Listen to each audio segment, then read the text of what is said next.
Hello, guys. Today we will see how to drive the car using a gamepad in Houdini. You guys can use the same method but use a different node to control from a keyboard. Let's dive into Houdini.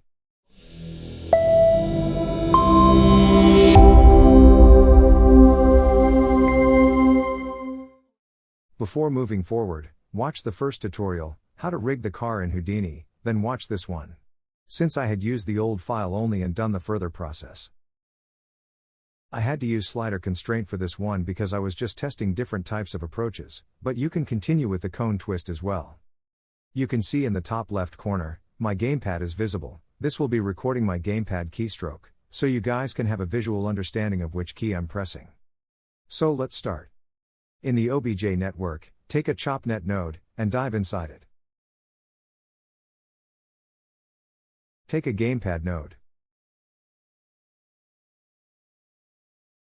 If your gamepad is already connected, the node will automatically select the device on creation.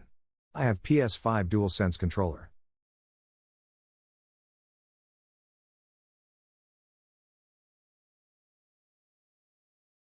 In the Chop network, we have to turn on the display button to get the node to cook. Now if you go to Motion FX view, you can see lots of channels get created. Now if I press any button on my gamepad, you can see the channel values get changed. We don't need all the button channels, we just need to do forward, backward, left, and right in our car, and remove all unwanted channels. Before removing, let's see which channels we want to store. I'm going to press L2, R2, and joystick. When I press L2 you can see the axis 4 goes up, and for the R2 axis 5 goes up. And for the joystick axis 1 value gets changed. Now in the output menu remove all the channels from the bottom 3 parameters.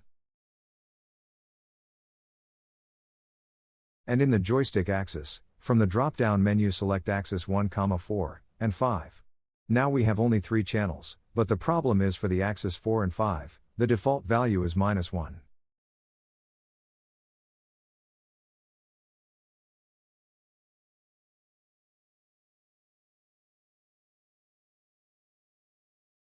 We need to set the value to 0. To remap the value we will use the math node. In the align select shift to minimum. Go to the common tab and in the scope section select axis 4 and 5.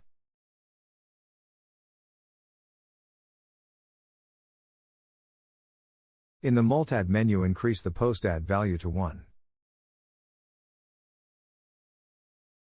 Now set the display button to math. You can see now that the default value is set to 0. We need to fix one more thing. If we press the R2 button, the value should go to -1. Currently, the value is moving to +1. Because we need to move the car backward by pressing that button. Take another math node. In the scope select axis 5 only. In the multAdd set the multiply value to -1. Now you see the value is going in -1. Add a null and turn on the display flag.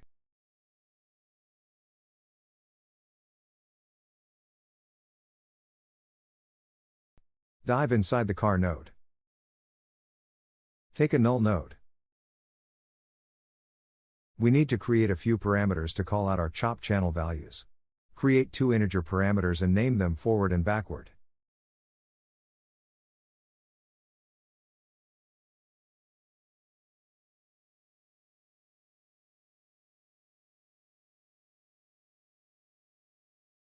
To call out our chop values here at the geometry level, we will use the chop function.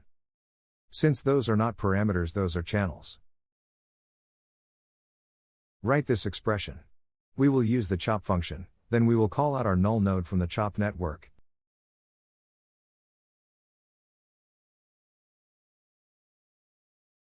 After that, which channel do we need to call?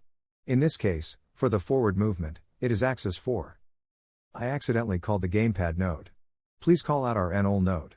Now you can see the values are changing when I press the gamepad button.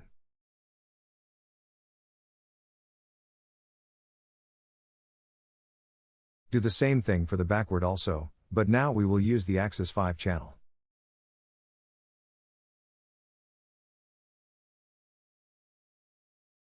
One thing that is concerning me is the value of 2 is not enough to make the car move forward. We need to use a much higher value.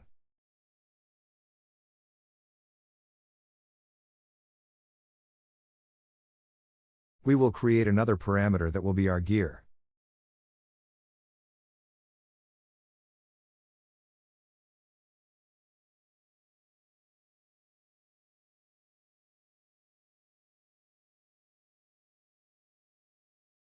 Which will work as a speed multiplier. Set the value to 1000.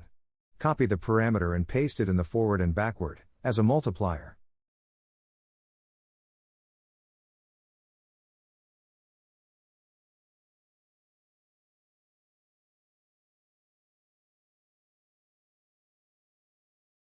Now if I press L2 and R2, you can see the value cranks up to 2000.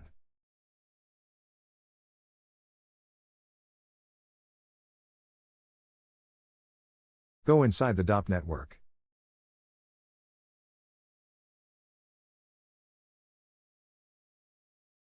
Take a merge node and connect it to the second input of the solver. Take a pop spin node. Since we need to rotate only the wheel, turn on the group node, and select wheels using the name attribute.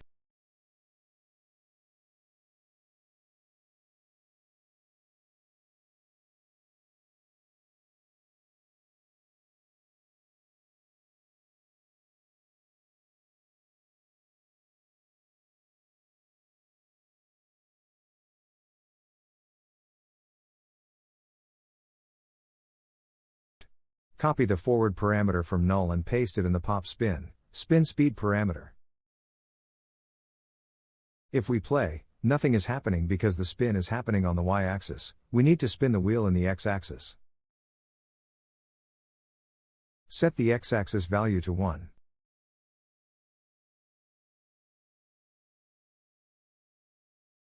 You can see now the car is moving forward when I press the L2 button on my gamepad.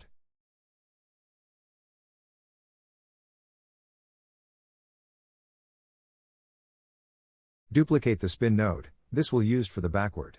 In the spin speed paste the backward parameter from the null.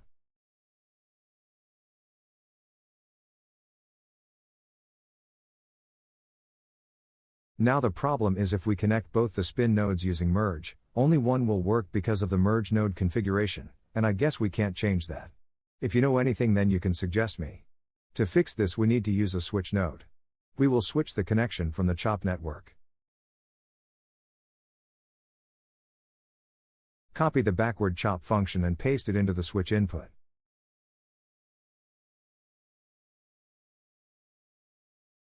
Now the issue is the value is going in -2. To make this value a positive, just add abs function.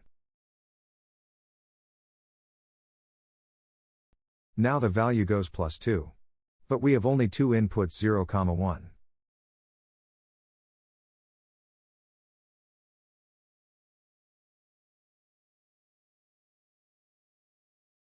We had to use another math node in the CHOP network to set the max value to 1.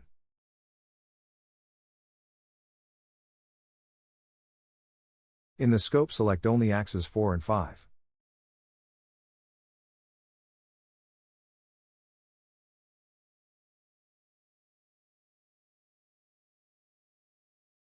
In the multiply set the value to 0.5.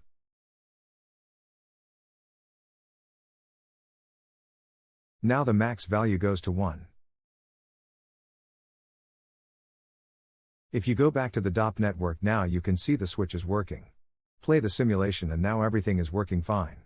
The car moves forward and back by pressing the respective assigned keys.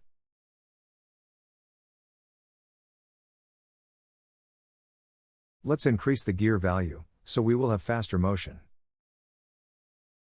Increase the terrain size also.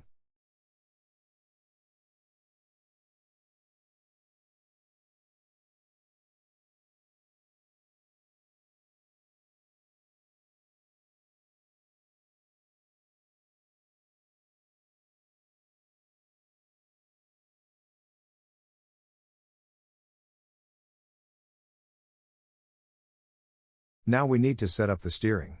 Since we can't use transform node directly in the DOP network, we need to use SOP solver for this.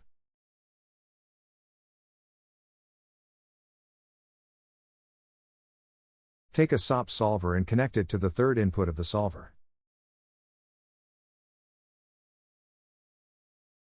Take a split node. We need to split the wheels using name attribute.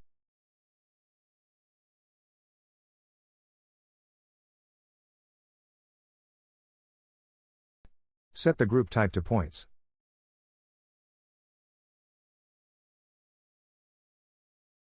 Now we need to rotate only the front wheel. So again, take a split node.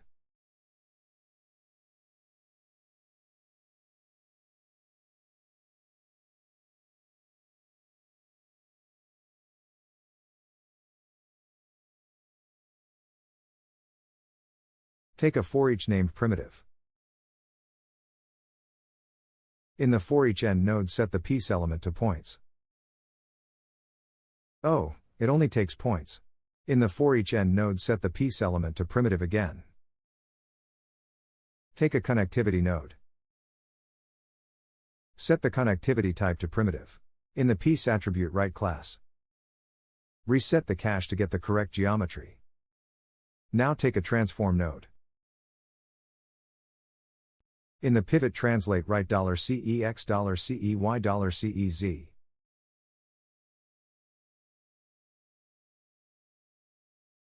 Go to geometry level again.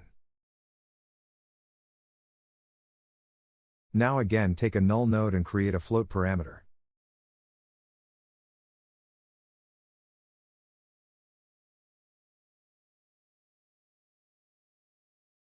Name the parameter as steering.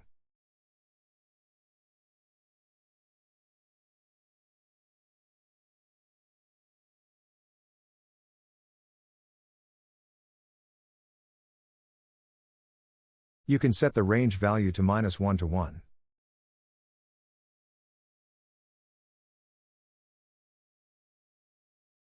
Now copy the chop function from the older null and paste it here.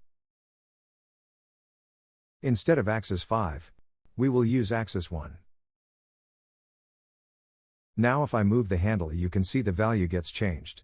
Again, the value is way too low to make the car turn. Let's do a multiply of 15.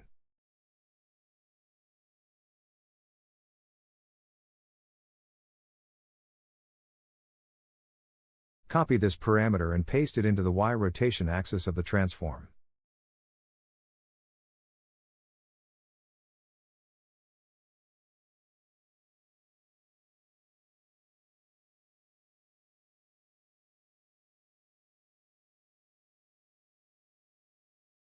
Now merge all the remaining parts of the car and connect the output to it.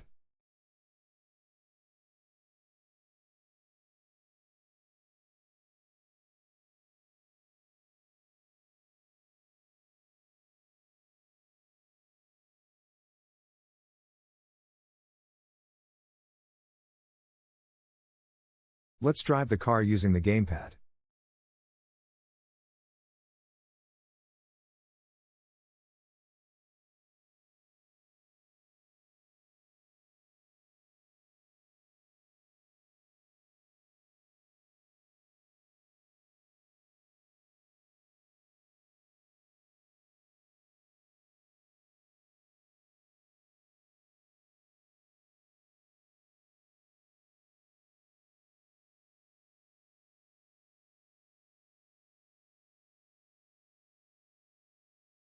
In this way, you can control your car using a Gamepad.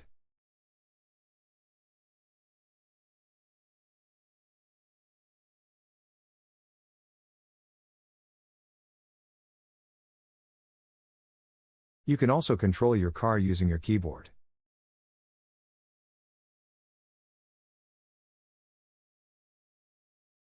Take a keyboard node. Here in the name, write whatever you want to set the channel name.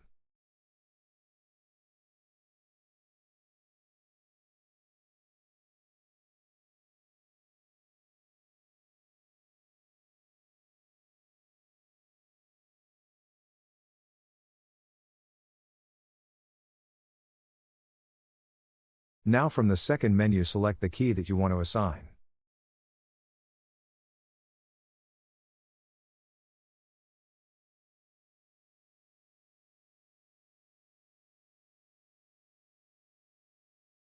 If I press the keyboard button nothing is happening, why? To make this work from the keyboard you need to turn on the scroll lock button. Press the scroll lock button. You can see the current frame display color changes to orange. Now if I press A you can see the value is changing. Also, remember when the scroll lock is enabled, you can't use your keyboard alphabet keys. Make sure to turn it off, if you want to use your keyboard normally. When doing the test simulation you can turn on the scroll lock and test the car movements. Cool, thank you guys for watching, see you in the next lesson. If you guys like this tutorial, make sure to hit the subscribe and share button. You can also support me on Patreon.